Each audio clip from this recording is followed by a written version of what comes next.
IFM سبور شيك أمين جلانزا. ماضي ساعتين وستة دقائق على IFM. مساء النور، مرحبا بكم في حلقة جديدة من سبور شيك، حلقة الأربعاء 24 جانفي 2024. اليوم المنشود، اليوم الموعود، مباراة تونس وجنوب أفريقيا بعد أقل من 4 أسوايع من تو. مباراة مصيرية للمنتخب الوطني التونسي. مرحبا بالناس كل يسمعوا فينا على الفريكونس بتاعنا. التحية يتابعوا فينا على السوشيال ميديا، باج فيسبوك راديو IFM، باج IFM سبور، وIFM TV على يوتيوب. 24 على 24 حلقة اليوم نحدث فيها على إنجاز منتخب موريتانيا اللي حقق المفاجأة وأطاح بالجزائر صاحب زوز ألقاب في كأس أفريقيا للأمم. ما هي أسباب انسحاب الجزائر؟ هل أخطأ بالماضي وهل يواصل على رأس المنتخب الجزائري لكرة القدم تونس جنوب أفريقيا؟ التشكيلة ومراسلة مباشرة طبعا من كوروغو مع زميلنا محمد الهادي بخوش الحاضر على عين المكان. ثم مباراة المغرب زامبيا، مباراة نوعا ما شكلية لمنتخب المغرب اللي يسعى لصدارة المجموعة بعد ضمان التأهل. سبور شيك ما ساعتين ماضي 3. مرحبا. IFM سبور شيك معكم أمين جلانزا. النور في الإخراج ترجع بعد 3 أيام غياب ظهر لي ولا 4 أيام. مرحبا بيك. إيهاب إيمان في IFM TV، وميمن الوسلاتي وميمن القربي في السوشيال ميديا. يحضر معي نجم المنتخب السابق 14 كيلومتر ضد الكاميرون عام 2010 لإثرها تلقى دعوة من أتلتيكو مدريد صاحب الأكاديمية المختص في تكوين الشبان. خالد قربي أهلا وسهلا بك. مرحبا. مرحبا بك أمين، مرحبا محمد، مرحبا بالناس اللي تفرج فينا وتسمع فينا على راديو IFM. ستريسي شوية على الماتش؟ شوية. اليوم ان شاء الله 3 نقاط باش تكون من نصيب المنتخب الوطني. حاسس فما حاجه باهيه ان شاء الله باش ترشحوا، ان شاء الله الولاد باش يكونوا رجال قلب واحد جرينتا. ديما نحن التوانسه راهو في لي مومون صعاب تلقانا، دونك ان شاء الله مربوحه. وانت عاده احساسك ما يخيبش باش نربحوا اليوم باش ترشحوا. شنو حسيت اول مره كي قابلت سليتي بالله؟ أول مرة كرهت الكورة. متألق في الحوار كان مع زميلنا عادل بوهلال. حلو الكوستيوم ما شاء الله عليك. خلو ذاك سبونسور ولا عم حوايجك معلم.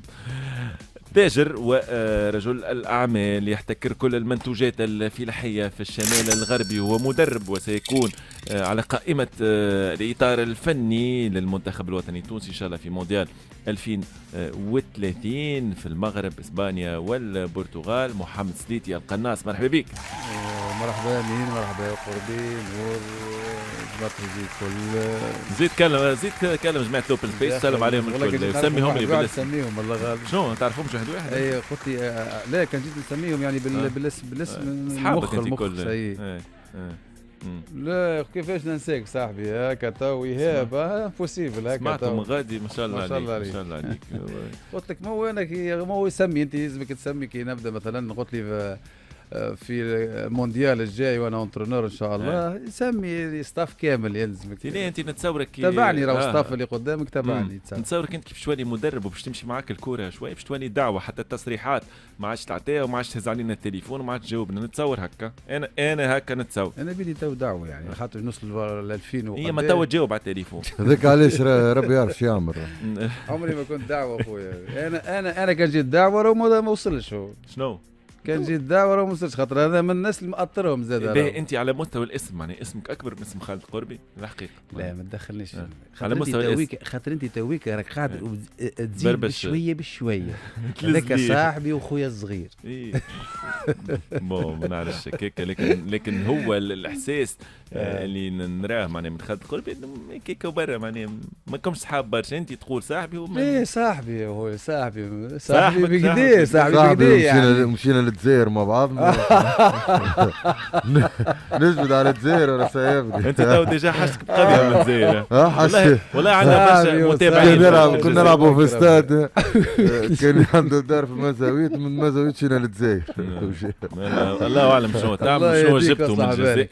الله يهديك. يلا موريتانيا وانجاز تاريخي. برافو الموريتانيا المنتخب العربي الشقيق اللي يتأهل للدور الثاني اول مرة في تاريخه. وهذا ثالث مشاركة لمنتخب موريتانيا، وأول مرة يتأهل إلى الدور الثاني موريتانيا في الدور الثمن النهائي. فما خدمة في المنتخب الموريتاني، ولو أنه أنا البارح حكيت وقلت أنه فما ملاعبية مجنسين هكا ولا خالد عديد اللاعبين اللي هذاك التحول ومن أصول أخرى من بلدان مجاورة. تحول شنو؟ تحول مبارك. رئيس الاتحاد هذاك هو رئيس الاتحاد الموريتاني، هو سبب التحول، هو جل نجاحات موريتانيا تحسب له. فما خدمة فما خدمة لينك تحكي تو مثلا على مستوى الحكام، على مستوى ليزاربيت تحكي على 10 عنده ولد بوه وبيدا، ذوما زوز حكام موجودين، حكام ساحة في كأس افريقيا للأمم. احنا ما عندناش حتى حكم. نحن من ناحية ليزاربيت نحن نحكوا على اساس اللعبة هم الجوارات. اي محمد مولي زربيتر راهو زاد جزء كبير من اللعبة. صحيح. كيف عندك امور ثانويه متألقين وكونتهم انت وصلوا لكأس افريقيا الأمم، راهو نجاح. هذيك التفاصيل، هذاك نجاح. لكن النجاح الأول والأبرز هو الكرة، هو اللاعبين خويا، راهو مش واحد مش اثنين. نحن حتى كي هزينا كوب دافريك جنسنا زوز ساهموا بشكل كبير في نجاحنا وهزينا كوب دافريك 2004. انت تحكي على 10 راهو حاليا. لا مين زاد 10 من طراز عالي. شوف لكن فما ميريت فما استحقاق. شوف حتى الفكره اللي في الكوب دافريكا هذا قبل الكوب دافريكا هذا كي تدب المدرب امير عبدو، راهو امير عبدو في الكوب دافريك نتاع الكاميرون 2022 المره يرشح المنتخب جزر قمر. هذا من جزر قمر مجنس 9 لاعبين منهم من حارس المرمى. الحارس المرمى تعرف شكون يدرب فيه ولا تونسي المزوغي. دونك سلموا عليه برشا وتحيه كبيره لياس المزوغي اللي يعتبر من صناع الملحمه هذه، صناع تاهل موريتانيا للدور الثاني، بما انه هو مدرب الحراس. والبارح كان افضل لاعب نياسي حارس المرمى اللي يتحصل على تنقيط ممتاز في كل المواقع. لا وكي تلعب كي تحس كي تفرجنا البارح في المقابله ضد المنتخب الجزائري، ما انت تلعب للند مع المنتخب من اول دقيقه لاخر دقيقه. اوكي في الاخر جاتها برشا كورات المنتخب الجزائري، يعمل ميريتي ديما الجارديان اللي قدم مقابله كبيره. تحب ولا ما تحبش رئيس الاتحاد الموريتاني قاعد يقدم في خدمه كبيره. معناتها انا سمعت عليه اللي هو قاعد يعمل في ملاعب ممتازه في موريتانيا. قاعد يجيب في السبونسور، قاعد يخدم في خدمه كبيره. دونك شابو ليه. ديما نقول اللي راهو معناتها المنتخب الموريتاني والغينيا الاستوائيه وكاب فير هذوما الكل راهم قاعدين يتألقوا معناتها من موسم لموسم، وقاعدين يقدموا في كرة ممتازة، وقاعدين ماشيين في كورب طالعة. دونك بالنسبة لي أنا الكرة الإفريقية قاعدة تطور. كان نحن ما سيرتو تونس ما قعدنا كان نوخروا بالتوالي ونغزروا، كان هنا كما قلت البارح نغزروا، كان نعيشوا بالتاريخ. مش هكاك الكرة، هم عندهم برشا ملاعب، عندهم منشآت، عندهم كيفاش يقولوا لي سوندر دو فورماسيون كما في السنغال. فما استراتيجية حتى ولو انه النجاح هذا مبني على تجنيس لاعبين من السنغال ومالي، ولو انه فما استراتيجية. الحارس نياسي اللي هو لعب في المنتخبات الشابة للسنغال يلعب في اونافون غانغون في الدرجة الثانية الفرنسية، ولو انه ماهوش حارس اساسي. المهاجم سليمان يلعب في بلجيكا، تيام كان يلعب في الدرجة الثانية الاسبانية حاليا في المسيمير القطري. عندهم لاعبية كما قلنا بلجيكا، تركيا، شيبر، تيبي مازيمبي، رومانيا. ومدرب الحراس الياس المزوغي، بالله صورة الياس المزوغي رفقة حراس المنتخب موريتاني، كان يدرب في الملعب التونسي. قابلته ديجا مؤخرا في تربص تبرقة، تربص موريتانيا في تبرقة. الحقيقة خدمة كبيرة وتحية كبيرة لإلياس المزوغي بعد تألق الحارس نياسي اللي كان أفضل لاعب في المباراة، ووقف سدا منيعا أمام هجمات المنتخب الجزائري. ومن أساس موريتانيا هو زاد أول فوز في تاريخه، هو ترشح معناتها في تاريخه. امبارح انا ديجا سمعت محلل قنوات البيين الموريتاني، الحقيقه ما استحضرش اسمه، قال بون طبيعه بكى لانه انجاز تاريخي. قال قبل كنا كي نقولوا نحبوا نترشحوا كاس افريقيا للامم يضحكوا علينا، كنا نشجعوا المنتخبات العربيه، تونس، الجزائر، المغرب، مصر. دونك انجاز تاريخي وانجاز تعبوا عليه برشا الاشقاء الموريتانيين. سي محمد شي مين شوف، هو راهو بدايه التغيير، مش باش ما نعطوهوش هاله كبيره. ترشح صحيح وميريتي، وعندهم جمعيه تقلبت كومبليتمون، وهذا يحسب للمسؤول الاول. في تكوين المنتخب هذايا على جميع المستويات، لكن راهم في بدايه التكوين. هذوما ما عندهمش يعني ما نحكوش على الجوارات. لو كان جاء عندهم جوارات ما يجنسكش 10 فهمت. ما عندهمش جوارات. هو في بدايه التكوين، بدايه خلق ارضيه ونقولوا نحن ونواه نتاع كوره. مازالت التيرانات، مازالت في اللي جون ناقصين على الاخر. نشوف اللي قلت لك رئيس الاتحاد هذايا يمكن عنده رؤيه، الرؤيه هذه مش تخليهم، وهذا مش تخليهم يمشوا لبعيد، سورتو بالحافز هذايا بدايه الغيث. ونظن الباب تحلل ما هو احسن. انت ضد التجنيس؟ انا الحقيقه نشوف مثلا اتحادات كوره تجنس ولا حتى رياضات اخرى تجنس في عمر ممكن بكري، معناها عمر صغير. عمر صغير في ال15 16 وتكونوا انت وتصرف عليه انت. الحقيقه انا ما نراش مضره كبيره معناها في شوف التجنيس. انا ضد التجنيس لكن شوف راهو فما حاجات امين. تو مثلا احنا الجوارات كي انت مثلا سامح لليترونجي باش يلعبوا في تونس، علاش ما سمعتش للجارديانات هكا ولا الكونكورونس؟ راهو لي زيترونجي اللي صنعوا حراس مرمى توانسه، خاطر كان القانون كان وقتها خاطر وقتها في فترتك انت كان تيزي في الترجي سمية جي ذوري في الكلوب افريكان. لكن عندنا حراس ممتازين هكا ولا لكن عندنا حراس ممتازين في الفتره هذيك. حتى في الفتره هذيك وفتره رخينا شويه رخينا شويه. شكون اللي المنتخب الوطني شكون فيه؟ رخينا شويه الوقت هذاك. علي بومنيج هكا ولا يلعب في كلوب افريكان. شكري وبو بكر زيتوني بطلوا وقت الكور، مازال كيبطلوا. فما خالد فاضل وذور لي خالد فاضل خرج وقتها من النادي الافريقي، مشى للسي اس اس، ما نسيت مشى لتركيا.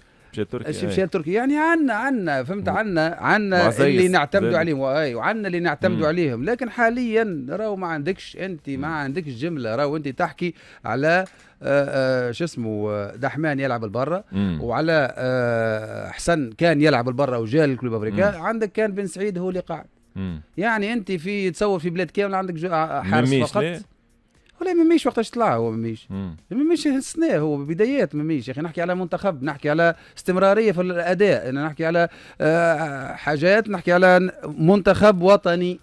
شنو ماهوش تاع منتخب مميش معناها؟ مش حكايه منتخب، مش مستقبل منتخب، لكن حاليا لا. انا راني ضد التجنيس وضد معناتها نحن ناقصين بلاتي، نحن ما عشان نلعب. مانيش نحكي على تونس، نحكي على دول عندها الامكانيات. انا كيما قطر اعتمدت الاستراتيجيه هذه واستراتيجيه ناجحه ووصلت بطوله العالم، حتى الامارات دور نهائي في كره اليد مثلا، في كره القدم قدمت مستويات محترمه. حتى نحن تونس معنا برشا ما خرجناش ملاعبيه راه معناتها فضيحه. تو مثلا صحيح كي تبدا ما عندكش انت نحن كي جاتك اللقطه نتاع اللقطه وقت الجزيريه ما يتحسبوش دي زيترونجي اللي هناك. شوف قداش هلكت الكره في تونس، راه هي سبب الدمار. شمال افريقيا الكل عندها 50-60% من دمار الكره توا راه. اي لانه تقطع خبزه ملاعبي تونسي، مش تقطع خبز في مستويات متوسطه. خبز ولا ماء يا ودي، ما عادش فما ملاعبيه، ما عادش فما. لا المشكل الاساسي يمين شوف المشكل الاساسي راهو يفوت ليكيب سينيور.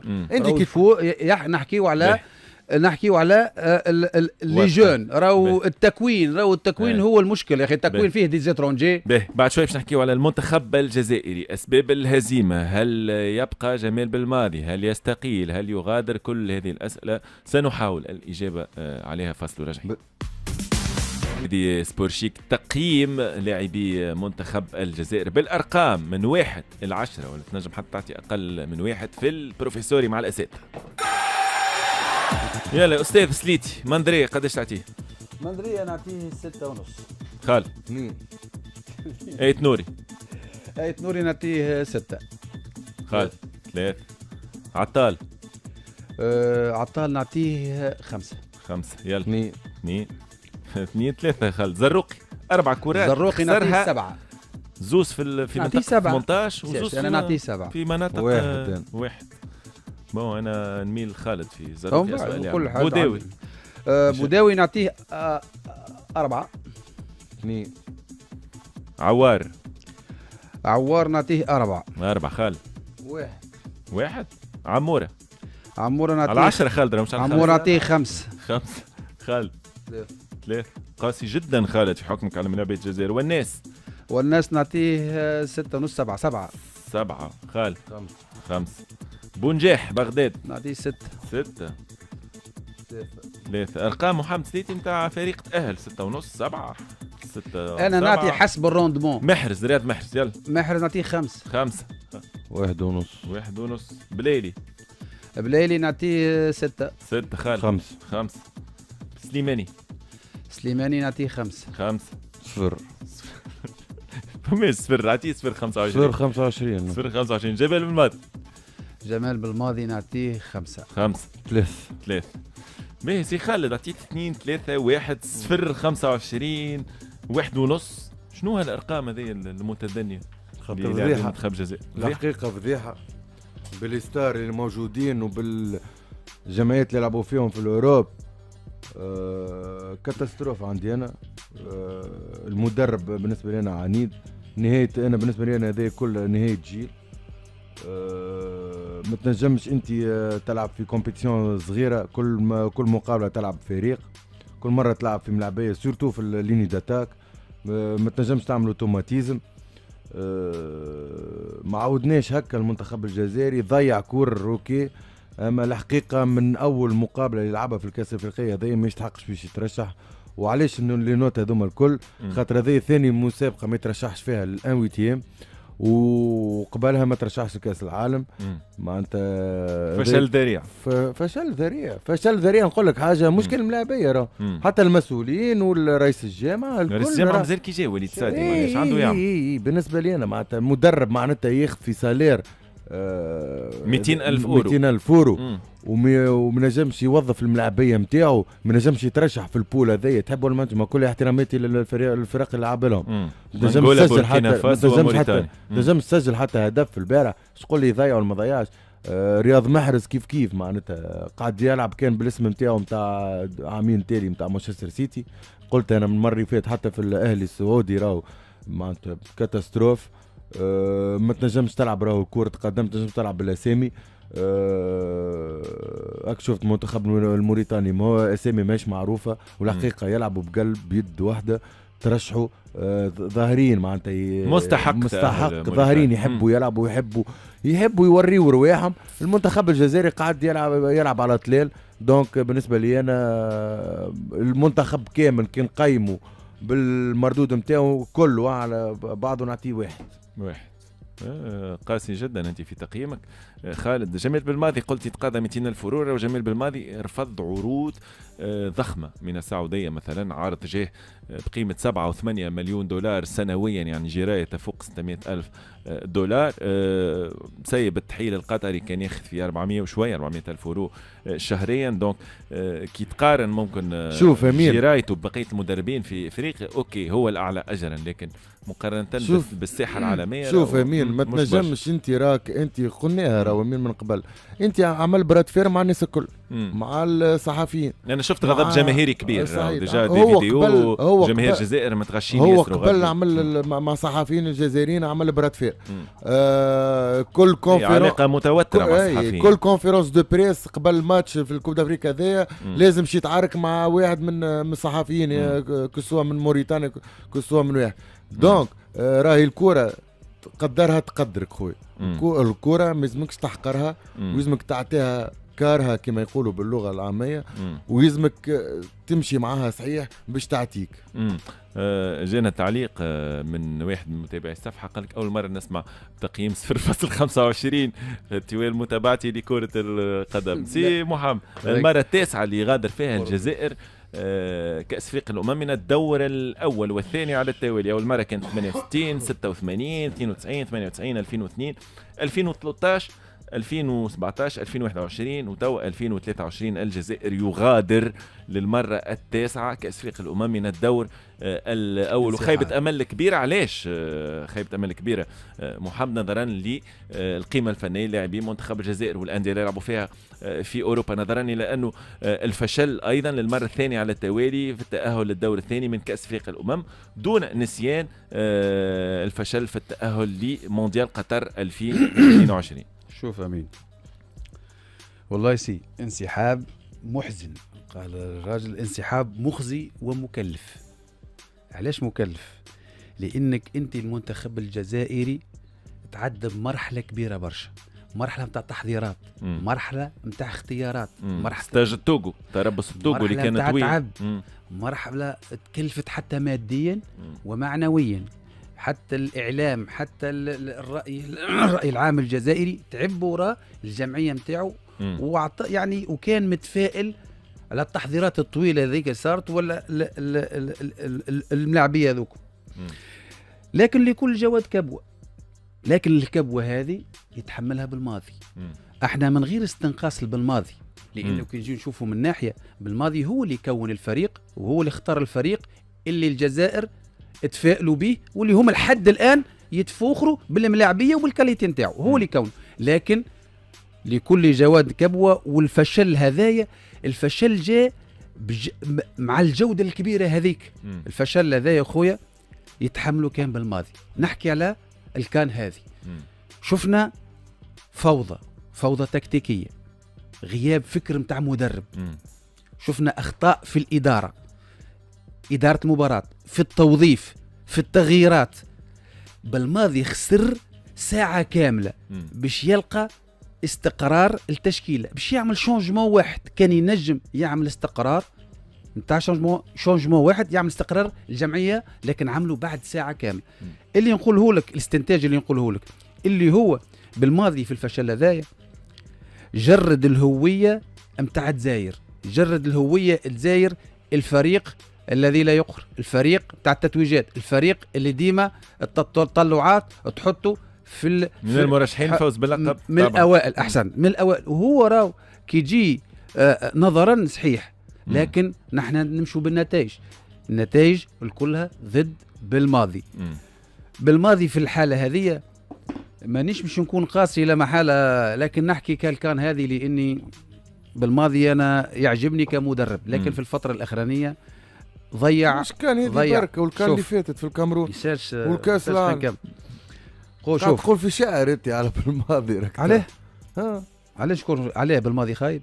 فما انترنور ما تتوج، هو كونترنور تتوج ولا لا؟ هو لحد الان فاشل. احنا سمى فاشل، نحكوا عن النتائج الاخرى. انا قلت لك حملته المسؤوليه للنتائج الاخرى، لكن شكون يا اخي؟ انا نحكي الكره فيها فشل وفيها نجاح. وما شنو احنا يا شوف النماذج ياسر. نحن تويك انا مش باش نحكي على اساس انا نقول نحب الجزائر تترشح، لكن نحكي بعقلانيه وبكوره. اخطا في اختيار التشكيله الاساسيه لمنتخب الجزائر. لو كان انا بحسب الراي الشخصي بليلي ومحرز على البنك مثلا، شوف لا يمشوا بليلي المحرز، زروقي كان اساسي وكان سيء، ما نعرفش علاش انا اعطيت 7 لزروقي صحيح. الرجل عطى 4 كور للادفيرسير، زوز في 18 متر. مو علاش انا نحملها بالماضي. انا هاش قلت لك، انا وسوك تسمعني يمين، انا قلت لك كان يعمل شونجمون واحد اللي هو عمله بعد ساعه، اللي هو شكون؟ بن طالب. الاستقرار نتاع جمعيه كامله وقت يدخل بن طالب. الفيبليس كانت في بوداوي وعوار. بوداوي وعوار ما عندهمش الرول ديفونسيف جمله، ولا زروقي. او انا من غير احصائيات، من غير ما نشوف الاحصائيات، اكثر واحد المس كوره في المنتخب الجزائري والله لا شفت الاحصائيات هو زروقي. كل كوره تلقى زروقي في الروبلي، زروقي ديفونسيف على اليمين على اليسار، قاعد في فم المدفع هو معناه زروقي. المساحه الكبيره ما فماش، كان غياب شبه تام الوسط الميدان. كان زروقي وحده، بوداوي وعطاء وعوار كانوا يلعبوا وراء البليلي ومن غير رول ديفونسيف. كي هبط بن طالب اقحام البليلي ومحرز، عدم اقحام البليلي ومحرز. لا محرز انا مش معاه، لانه محرز غايب البارح. بليلي لكن بن وناس احسن لاعب، علاش خرج فيه؟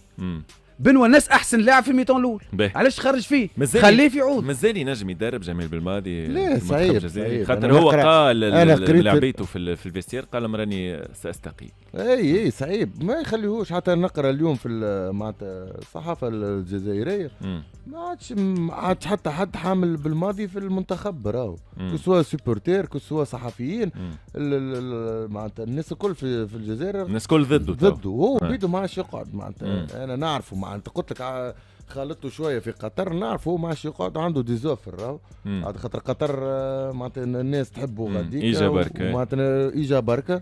دونك هو حتى اللي هو معناتها باهي راهو تشوفوا، معناتها الناس الكل تشوفوا في التيران، معناتها يقول لك صعيب وكشيء، اما راهو كي تبدا قاعد معاه انسان باهي، ويعرف يدرب اللي يدربه على فوز البنزرتي يعني يوسف قال يعرف يدرب معناتها تدرب عنده وقت كانت مش التحيل كانت الاخويا دونك انا بالنسبه لي انا خير اللي هو وخير للكره الجزائريه معناتها سورتو المنتخب انه يمشي على روحه معناتها وانا مش هو بركه راهو حتى الجيل هذايا نتاع المنتخب يعطيني هو نهاية جيل فما ملاعبيه يقال انهم سيعتزلون دوليا في منتخب الجزائر. هنا الحديث على محرز، على يوسف البليلي، على سليماني، على مندي، على بونجيح ما نعرفش، بن 70 بن طالب، بن 70 لا مازال 27 سنه بن 70 هي ما انا البارح سمعت يحب يعني نهايه جيل وعديد اللاعبين باش يغادروا المنتخب الجزائري وسيعتزلون دوليا. سي محمد يعني انت تحكي تو نحن تو شوف من تكوي ما فهمتش انا من تكوي من تشوي. انت تحكي مثلا على فشل تاع منتخب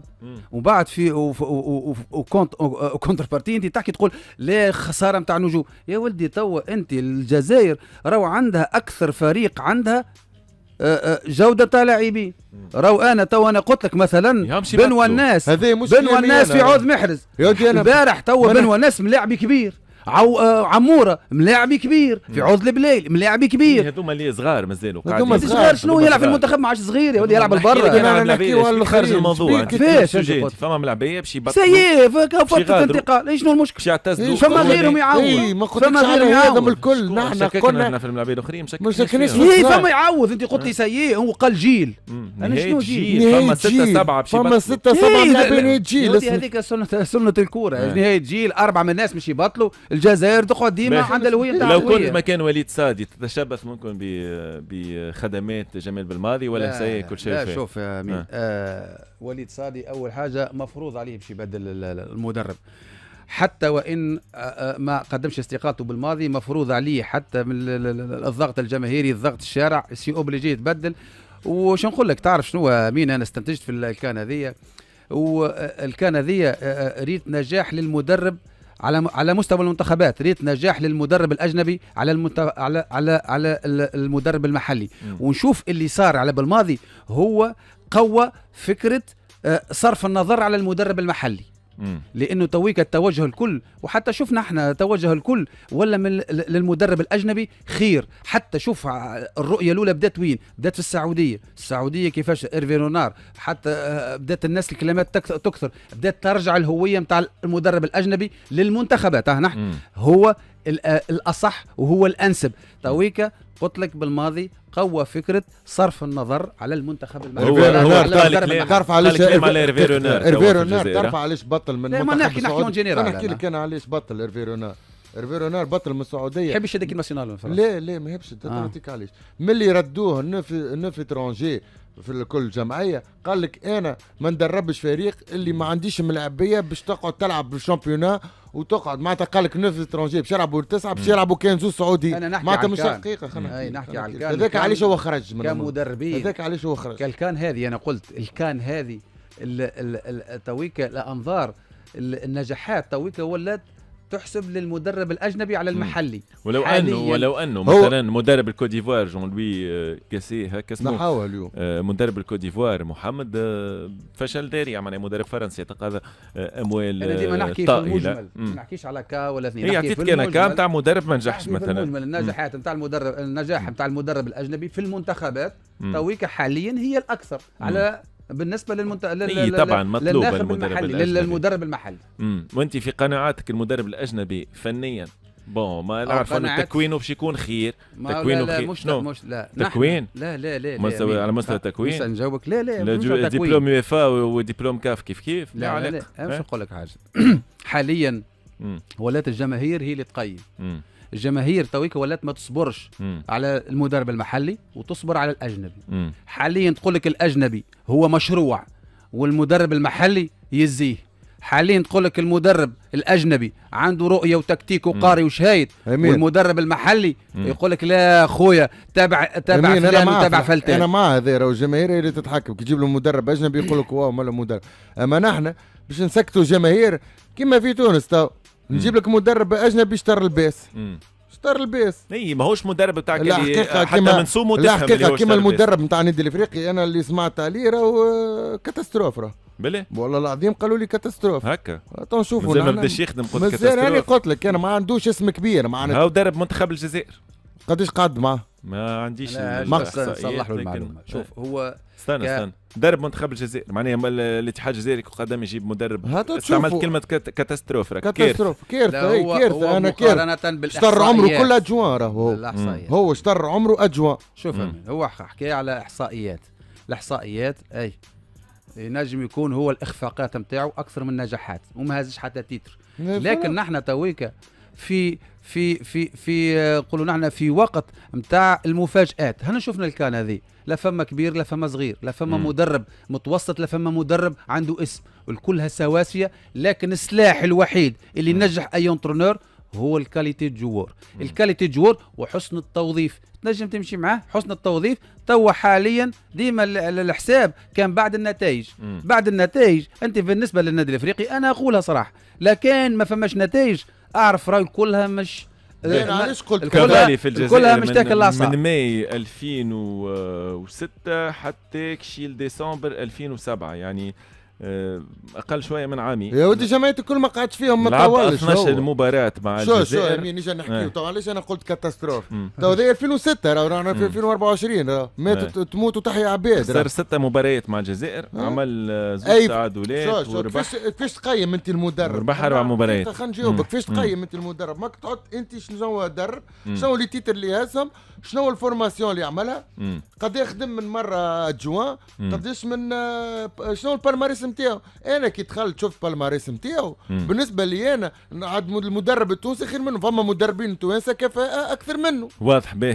ما قلنا نحكيو على المنتخب الوطني التونسي والتشكيله المنتظره اليوم 6 ضد جنوب افريقيا بعد شوي. IFM سبور شيك. المنتخب الوطني التونسي واجه جنوب افريقيا في مواجهه حاسمه في انتظار ان يكون معنا محمد هادي بخوش مباشره من كوروغو. التشكيله المرتقبه والمحتمله المباراه المصيريه ضد جنوب افريقيا: بشير بن سعيد كالعاده في حراسه المرمى، علي العابدي على اليسار، يان فاليري على اليمين مكان كشيريدا. انت كنت سالت البارح هادي قلت له على الحاله الصحيه لكشيريدا. يبدو انه الاطار الفني للمنتخب الوطني التونسي يخيل البارح في الحوار التونسي حكاو غاديكا قال لك طبيب المنتخب قال ما عندي حتى اصابه في واضح. دونك خيار فني خيار فني للمدرب جلال القادري. مرياح والطالبي في محور الدفاع، وسط الميدان الياس السخيري، عيسى العيدوني، انيس بن سليمان، حمزه رفيع، الياس العاشوري، وسيف الدين الجزيري. دونك سيف الدين الجزيري مكان يوسف المساكني مقارنه بالتشكيله الماضيه، ويان فاليري في بلاصه وجدي كشريد. زوز تغييرات مقارنه بمباراه مالي. شنو رايك ممكن في الرسم التكتيكي والاسماء اللي اختارها؟ هو راه مش بيلعب 4-2-3-1 راه 4-3-3 به ظاهر معناتها في 3 في الوسط هو بن سليمان و بيفو سنتينير قدام الدفاع الصخيري على اليسار والعيدوني على يمينه بن سليمان. باش يلعب عاشوري كوتي غوش كوتي دروا حمزه رفيع ومهاجم الجزيري.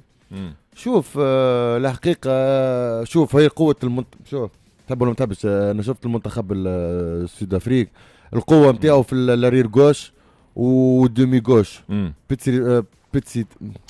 بيرسيتاو مره يلعب على اليمين ومره يلعب على اليسار. معناتها هو افضل لاعب في تشكيله المنتخب. هو افضل لا الظهير الايسر معناتها عنده معناتها نفس هجومي كبير برشا. معناتها هو شنو الديفو فيه انه يطلع برشا ويخلي بلاصتو. فهمت؟ دونك بالنسبه لي انا خاطر هي خرج تشكيله ب 3-5-2 ولا 4-3-3. انا بالنسبه لي انا كان باش تلعب علي العابدي كان باش يلعب علي العابدي في اللاكس كانت انت باش تنحي نقطه القوه نتاعك خاصه في الهجوم. دونك حبذ المدرب انه يلعبوا يقعد هكاك علي العابدي وراء العاشوري. لو انه كانت فما فرضيه انه باش نلعبوا ب3 مدافعين وعلي لا باش نحي النقطه القوه نتاعك باش نحي النقطه القوه نتاعك. دونك راني قلت لك لازمنا شو المنتخب جنوب افريقي فاش قوته في 3 اللي قدام يلعب يجي رابيد برشا. حتى المهاجم تاعهم يطلع بالراس برشا. عندهم 8 من سان داونز معناتها عندهم اوتوماتيك من جمعيتهم جايين. فهمت؟ يلعبوا مع بعضهم عندهم برشا اوتوماتيزم اوتوماتيك، حلوه هذه عباره ممتازه جدا، شو اللي نستعملها هي يلا. دونك انا قلت لك اذا راهم عندهم واحده عندهم ديفايونس التالي سورتو زوز اللي في اللاكس معناتها رزان برشا ويحبوا يلعبوا معناتها كره قصيره ويحبوا يلعبوا تكنيك عندهم بطل من سان داونز هما كيكانا ومبالا وموتيبا اللي حكيت عليه على اليسار ظهير الايسر صحيح موتيبا. دونك نحن اذا نعرفوا شوف انا شنو ديما مخوفني في ليكيب ناسيونال رانا نحن ما نجموش نصنعوا اللعب تحب ولا ما تحبش. اي وقت اللي نحن مطالبين انه نسجلوا نصنعوا اللعب ونشدوا كوره ونخلقوا فرص ما نعرفوش. اذا نلعبوا كما مقابله مالي ولا نعطيك اكزامبل منتخب ضد المنتخب المصري ولا ضد منتخب فرنسا اذا نقعدوا بلوك مع بعضنا نستناو غلطه ونستناو كونتر اتاك فهمت؟ دونك لازمنا نكونوا اكيليبري. هو حتى يان فاليري يقول لك بلو ديفونسيف على كشريده. دونك الحل حسب كلامك نفهم من كلامك أن نشدوا التالي ونستناو هكا مش يشدوا التالي ما قلتش شد التالي معناتها البلوك يطلع شويه اما ما نبغيوش من دوش نطلعوا نهاجموا باربعه وبخمسه ونخليوا تحب ولا ما تحبش خاطر الديفونس نتاعنا زاد معناتها مرزينه في الظهر نتاعنا رزين. هما يلعبوا مريحه هو شوف هما يلعبوا لي باس كورت يلعبوا في الانترفال يلعبوا لي ترونغولاسيون يلعبوا ياسر معناتها لي باس كورت معناتها ما لازمنا نسكروا لي زانترفال اونتر لي ليني وان شاء الله نربحوا ان شاء الله. ان شاء الله 3 نقاط تكون من حليف المنتخب الوطني التونسي في مواجهه مصيريه من اجل التاهل الدور الثاني ونجموا نتاهلوا في المرتبه الثانيه ونقابلوا المغرب. سي محمد شوف امين انا ديما رايي شخصي انا نشوفها بارتي سهله تيوريكمون بارتي سهل. علاش؟ لكن التحول من النظري الى التطبيقي راه ماهوش سهل. انا نفسر لك انا نقول لك نشوفها بارتي سهله تيوريكمون. علاش؟ لانه فريق جنوب افريقيا يعتمد على خطه واحده. الخطه واحده شنو هي؟ هي رؤيه في فريق محلي استثمرها المنتخب الوطني. هي في رؤيه خطه نتاع فريق سان داونز استثمرها المنتخب والناخب الوطني. هي استراتيجيه ذكيه. اي نعرف علاش. ايطاليا عملتها مثلا اسبانيا عملتها هاو جنوب افريقيا تنسج على مصر عملتها دونك تنسج على منوال كلامك صحيح اكبر اللي هو خذا 7 من سان داونز يلعبوا تيتولار. الخطه تعتمد على شنو؟ خطه تعتمد على الاستحواذ لكن بدقه وباتقان الى حد ما. لكن كل خطه عندها اللي كنطرها نحن نقول. تو مثلا الخطه هذه هي الاعتماد بالاساس على الكرات العرضيه الموجهه الوسط الميدان. يعني شده مثلا نقولوا احنا من لي زاكسيو يدورها على اليمين على اليسار تو دانكو السوفيت سكرت يدخل وسطه ويبدل الشيره الاخرى. هذاك باسكورت تريونغالاسيون كما قال لك قربي ومن بعد اتاك بلاسي بشوي تغيير المراكز تغيير كذا لانه الاوتوماتيزم عالي تغيير المراكز يتحرك منها. لكن احنا نلعبوا قوتنا في وسط الميدان وخطه واضحه ما ينجمش يبدل ما عندوش الاليات اللي يبدل. وديما قلت لك راو هما يلعبوا بنفس اللصق من الديفونس للاتاك اللي هي كان جات تقولوا نحن تخوف راو الثلث الاخير في يصير شانجمون دريت. هي ما عندهاش شانجمون دريت هي ديما تقعد الباسكورت حتى في الثلث الاخير. الحاله هذه الديفونس نتاعنا 3 بيفو نتاعنا ملاعبيه وون بلوس تري اغريسيف وتكتيكمون في البلاسمون قويين. يعني يعرف وين يقف يعرف يقص كوره يعرف يخرج كوره. نشوف اللي البارتي لا كان يكونوا التريو اللي عندنا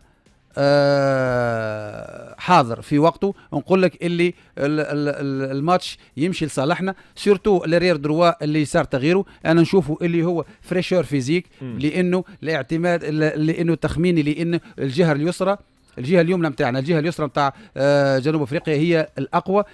بالنسبه للجزيري القدام، الجزيري انا بالضبط نسالك على الجزيري بما انه انت كنت مهاجم. لا. سيف الدين الجزيري مكان يوسف المساكني، الخيار الانسب حسب رايك؟ حسب الماتش الاخراني الجزيري اعطاه الاضافه، اعطاه يعني نقولوا نحن رتح الفريق باللي فوت، بالكوفرتور نتاعو، بالاستلام نتاعو، ويعمل كوفرتور ويركح ما يخسرش كوره، يربح فوت، فهمت؟ يساعد في التحول الهجومي، ونقولوا نحن البلوك يقرب لبعضه. في الحاله هذه نقول الجزيري حاضر لا للشيء. الحالة الثانية اللي أنا نقول الجزيري حاضر علاش؟ اللي إنه الجزيري قال أنا عندي تحدي شخصي في تقديم أحسن ما عندي. وتو ما نحن شنو محتاجين مونتالمون قوي باش انت تعاون الجروب هذاك هو. نحن شوف خالد مثلا نستغرب وجود الجزيري في التشكيله الاساسيه بما انه جلال القادري كان استبعد اللاعب في مرحله اولى، ثم بعد مغادره مرتضى بن وناس التربص تم دعوه سيف الدين الجزيري اللي منذ مده ليست ببعيده كاس افريقيا الامم الفارطه وكاس العرب في قطر 2021 كان الجزيري هو المهاجم الاول للمنتخب الوطني التونسي والخيار الاول. انا التخمين هذايا فيه شويه غلطه، علاش؟ غلطة شكون ساعة؟ عطيني تقييم خالد. خالد نقول لك علاش؟ لا تقييم خالد، قلت لك تقييم خالد مش خالد غلط. انا قلت لك تقييم خالد في سيف الجزيري غلط. علاش؟ لاني انا ليه هو ما عنده حتى شيء ضد اللاعب، على القرار كيفاش هو بعد لعبه تيتولار، بعد لعبه تيتولار. اول واحد قبل ما يعمل ليست قلت له اول واحد لازم يكون قبل الجويني او الجزيري. التقييم كيفاش انت ما عيطلوش انت في قرار جلال القادري انت هكا ولا لا؟ متناقض، هو المدرب متناقض، هو الستاف نتاعو متناقض. فسر لك علاش متناقض. مش عارف افسر لك عليه. ما تكونش متناقض، ما تكونش هو يقول قبل زاد عندنا دقيقه قبل مش نجاوب. هو استنى دقيقه برك. هو يقول لك اش بيهم الملاعبيه رزان مقابله الوديه 2 كوت موريتانيا وكافيه. يقول لك لو جور جي ضد ناميبيا نبداو حاضرين، لو جور جي ما كانوش حاضرين. نحكوا على الجزيري وكيفاش ولا ما عيطلوش. نقول لك علاش هو ما عيطلوش. علاش يا امين؟ تو معيطلوا في بلاصه حد هكا ولا؟ انا البلاصه حد بن والناس الرؤيه نتاعي كأنترونور كناخب وطني شفت بن والناس انا الاضافه نتاعو تساعدني خير من جزيري. كي غاب بن والناس الجزيري هو نمبر 2 هو رقم 2 عيط للجزيري ولعبته تيتولار. كان ينجم هو بن والناس يلعبوا تيتولار. اخي هو شنو معناتها بن والناس جايبوا على اساس اتاكون بوينت. سبحان الله فما ميزه اختار. انا يا خويا انا نقول عندي ما يعوض الجزيري لكن بن والناس نحتاجه خير. كي غاب بن والناس نجيب الجزيري. في اختيارات. باش نحكيو على منتخب المغرب ومواجهه زامبيا بعد الفصل. نمشيو مباشرة للكوروغو. محمد الهادي بخوش بالها، اهلا وسهلا بك. مرحبا بك يمين، مرحبا بالساده المستمعين مستمعي اذاعه يفهم مباشره هنا من كوروغو. ساعات قليله تفصلنا على مباراه المنتخب الوطني التونسي ومنتخب جنوب افريقيا. فما جديد في التشكيله ديجا نحن من قبيله وحنا نطلبوا فيك نحبوا نتحصلوا عليك ما نجمناش. يلا شنو التغيير المفاجئ؟ فما جديد فاليري ماهوش باش يبدا اساسي، باش يبدا وجدي كشريده اساسي. هو هذا التغيير الوحيد سلون التشكيله المحتمله اللي عملناها البارح. دونك وجدي كشريده باش يبدا هو تيتولير. نعرفش كان هو من المنتظر انه يام فاليري يبدا التشكيله. ينجم يكونوا مصحي، ينجم يكون مشلق شويه بكرش ولا حاجه، يعني حاجه ماهيش كبيره. دونك وجدي كشريده هو اللي باش يكون على اعطينا التشكيله كامله هذه بالله الكل. بالضبط بشير بالضبط امين. نحكيو على تشكيله المنتخب الوطني التونسي اللي باش تواجه جنوب افريقيا. بن سعيد في حراسه المرمى، بشير بن سعيد. كشريده على اليمين، العابدي على اليسار، مريح والطالبي، السخيري، العيدوني، ربيعه، بن سليمان، العاشوري والجزيري. هذه هي تشكيله المنتخب الوطني التونسي اللي باش تواجه منتخب جنوب افريقيا. 3 نقاط مهمين جدا من اجل الترشح. السؤال في المرتبه الثانيه من الثالثه المهم الترشح من بعد لكل حادث حديث. الجماهير التونسيه مين قاعده تتوافد. فما شكون جاي عبر الطائره، فما شكون موجود منذ يوم السبت، وفما شكون بعض الجماهير اللي تسكن لهنا. دونك تقريبا ما بين 300-350 محب باش يكونوا موجودين لهنا، مقابل تقريبا 50 ولا 60 من احباء جنوب افريقيا موجودين لهنا. ماهمش تحسهم ماهمش مغرومين بكره القدم برشا، يحبوا الركبي اكثر من كره القدم. حتى الصحفيين نتاعهم بعض الصحفيين 3 أو 4 صحفيين موجودين مع منتخب بلادهم امين كما قلت لك مباراة مصيرية للمنتخب الوطني التونسي. بالتوفيق ليك ساعة في مهمتك في تخطيط مشاركة المنتخب الوطني التونسي في كأس أفريقيا للأمم، وإن شاء الله تتواصل مغامرتك في كأس أفريقيا للأمم بالانتصار اليوم على منتخب جنوب أفريقيا. 3 نقاط ضروريين مهمين للتأهل إلى الدور الثاني. شكرا لك محمد الهادي بخوش، نلقاوك أكيد من بعد من أجل تخطيط المباراة. دونك فاليري مش يبدأ المباراة أساسي، ووجدي كالشريدة اللي يلعب في المباريات السابقة هو اللي باش يكون حاضر وأساسي في المباراة. المغرب زامبيا، المنتخب المغربي اللي يضمن التأهل يسعى إلى حسم صدارة المجموعة السادسة. المغرب اللي في حالة يتصدر المجموعة هذه ونحن نكون ثانيين في مجموعتنا، تكون مواجهة والدربي بين تونس والمغرب، دربي شمال افريقيا. مع العلم انه المنتخب الوطني التونسي ولا مرة انهزم ضد المغرب في كأس افريقيا للأمم، ربحناهم مرتين وتعادلنا مرة مع منتخب المغرب. وأشهر مباريات بين البلدين تونس والمغرب طبعا نهائي كأس أفريقيا الأمم 2004 في تونس، أهداف سانتوس والجزيري، مباراة لعب فيها خالد القربي أيضا 2-1 في 2012. فما التعادل يظل عام 2000 وسجل فيها خالد زاد، سجل فيها، سجل ضد المغرب محمد سليتي ضد البالماريس تاعو. شنو ما عندك السي في الكل تاع محمد سليتي. به المغرب يظهر في طريق مفتوح لتصدر المجموعة.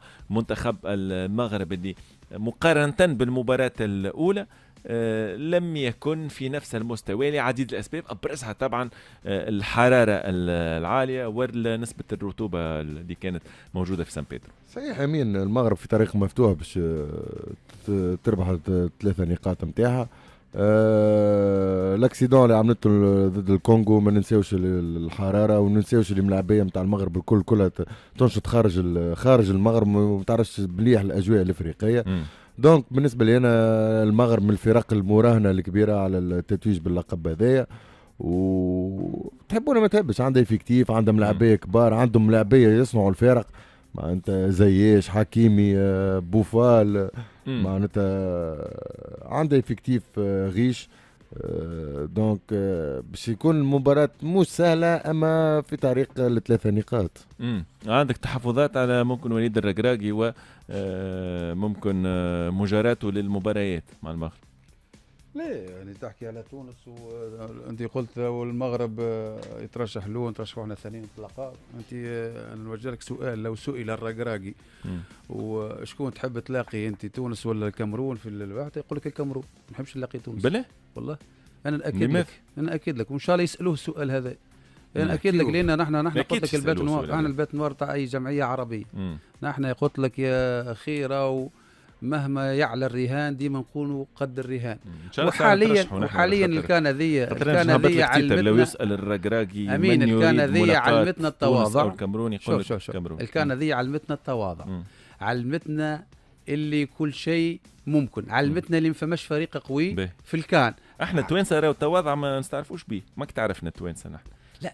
لا عاد ما تدخلش نحن خير من الناس كل نحن علمناهم الكوره، هذوك من المصطلحات اللي نستعملوا فيهم ديما. شوف علمناهم الكوره هذه يمكن اونتر جومي تو نحكيو فيها، لكن لاننا وحنا عندنا الرياده في الانتصارات وان كان بلا تتويج، لكن احنا الكل ربحناهم براسك قبل ما يربحونا هما، وان كنا ما تتوجناش هما قبل. هذا السبعه كي مصر مثلا هي ما، لكن مصر ديما نربحوها، مش حكايه نحن انا ديما كي الجزائر. انا شوف انا ما نحكيش على التتويجات، نحكي على المواجهات المباشره. نحكي على ماتش ديسيزيف مثلا، نجو في دومي فينال احنا نتعداو، تجي في الادوار الاولى نتعداو من لا شيء ونكونوا احنا اضعف فريق نظرا يعني تيوريكمون اضعف فريق، لكن خويا هذه الكره وهذا التكتيك وهذه نقطه قوه نتاعنا. تونس ديما متواجده في اصعب التحديات، ان شاء الله التحدي نتاع اليوم نكونوا حاضرين فيه إن شاء الله. وان شاء الله كي يجي المغرب فريق متكامل، فريق من اقوى الفرق، هو السنغال من اقوى الفرق في الدوره حاليا، لكن ارضيه الميدان عندها حقيقه اخرى. الاسم نتاع تونس عنده حقيقه اخرى. باش نعطيك انا ترتيب احسن فرق في المرتبه الثالثه. غينيا 4 نقاط تضمن التاهل، موريتانيا 3 نقاط ايضا ضمن التاهل، تقعد كوت ديفوار وناميبيا. بون كوت ديفوار اذا المغرب ينتصر على زامبيا كوت ديفوار يتاهل اوتوماتيكيا، والكوت ديفوار اقل مدربه والمسابقه مازالت تلعب. جون لوي غاسي مازالت عندها امال الكوت ديفوار في التاهل الى الدور الثاني. ما نعرفش شكون باش يشد مدرب، ولو انا صارت في تونس هذولي 94 الاقاله صارت في وسط الكومبيتيسيون في 94 بعد خساره مالي. يبدو انه المعلومه هذا صحيحه ولا لا؟ وقت يوسف زواوي تم اقالته ولا؟ والله ما نعرف. وفوزي البنزرتي هو اللي شد مقاليد المنتخب الوطني التونسي. بون بكل تحفظ خاطر انا نسيت ليبوك هذيك، ما يبدو انه تمت اقاله المدرب وقتها في 94 وسط المسابقه. هذا يجاوبني عليه كابتن خالد حسني بالله، بعث لي ميساج واكد لي كابتن المعلومه هذه ما شاء الله ولا 40 وقت يعني عمرنا 8-5 سنين خلطت عليها وقتها وعاش هالمسابقه هذيك 1994 اللي كانت عنا امال كبيره وقتها في تحقيق اللقب، لكن مع الاسف كانت خيبه امل كبيره به. صديقنا بدر الدين الثاني اكد لي المعلومه انه تمت اقاله يوسف زواوي وقتها. نوجه له التحيه في باريس يتابع فينا، وتم تعويضه بفوز البنزرتي وسط المسابقه. وجاتك ايضا تحيه من رياض عبد الهادي صديقنا في باريس، قال لي الاعداد اللي منحها محمد سليتي المنتخب الجزائر نتاع فريق انتصر وتاهل الى الدور الثاني. دونك ملاحظتي صحيحه. تحيه لخالد اللي اعطى اعداد في قيمه مردود المنتخب الجزائري وقت بين 1 و2 و3 و0.25. قول شو اسمه هو هادي؟ رياض عبد الهادي. رياض عبد الهادي تحيه ليك. لا رياض عبد الهادي خويا يلزمك تلبس شورت ويلبس صباط كوره. لا كوارجي ما شاء الله عليه. نعم كوارجي ما شاء الله عليه. والله انا سالتك على اسمه كوارجي تحيه لي صديقي وما نحبش فيه سد. لا نورمال. شكرا لك خالد، شكرا لك محمد سليتي، شكرا كامل للفريق. نتقابلوا غدوه في نفس التوقيت مساء ماضي 3. باي باي.